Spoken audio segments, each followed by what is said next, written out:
My name is Omar, I'm a photographer, and in today's video, I'm going to be teaching you budding photographers out there how to take the most dankest portrait photos with a cheap ass camera and a cheap ass lens for your Tinder for your mom to frame to put on her bedside table.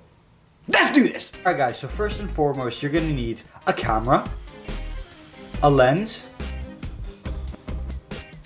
and a subject.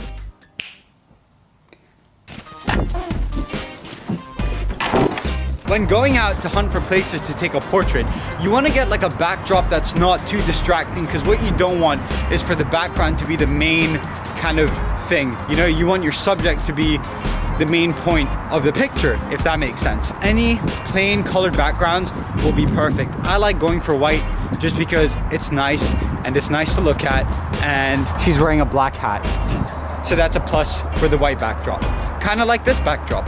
You've got the white in the background, you've got her black hat, and the good thing about her wearing a gray hoodie is that it kind of blends into the back, but not so much.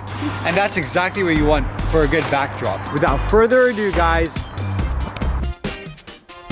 a good example of a bad backdrop would be something like this. It's just like off color and it just kind of looks pretty damn hideous, to be honest. It's a very ugly backdrop. This is the kind of picture you'd get with an ugly backdrop. Ready? See what I mean, guys? Hideous, just like my haircut. We're going to the next spot, which by the way isn't a plain backdrop. It kind of is, but it isn't. You're gonna see what I mean.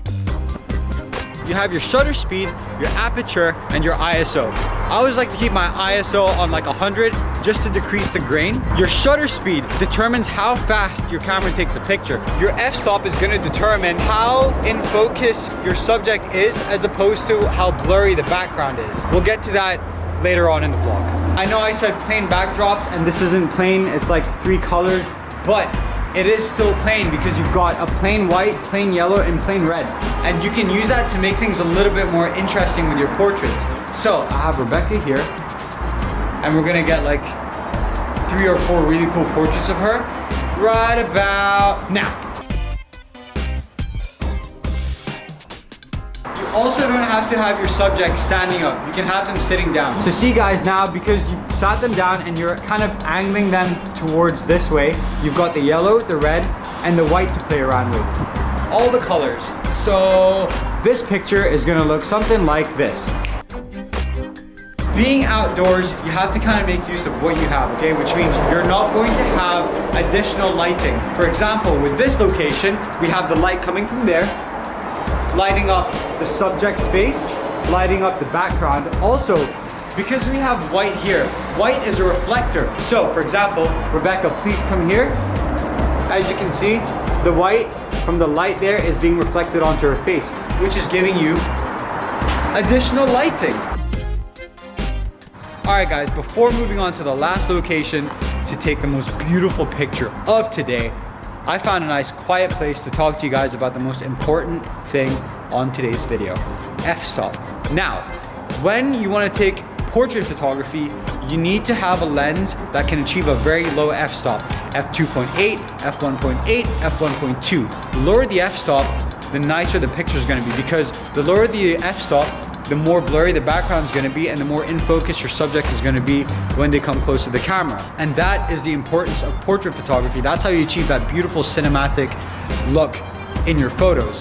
We're gonna go to a location now where we can get a beautiful, beautiful shallow depth of field photo so you can see what I'm talking about. All right, so we're gonna go to that bush over there. What I'm gonna have Rebecca do is go behind the bush, but kind of try and get her like within the leaves and stuff so you can get her in focus and blur out all the leaves and everything else in the background. Guys, just push her in. Don't, please, because they will get hurt and then you won't have a nice photo.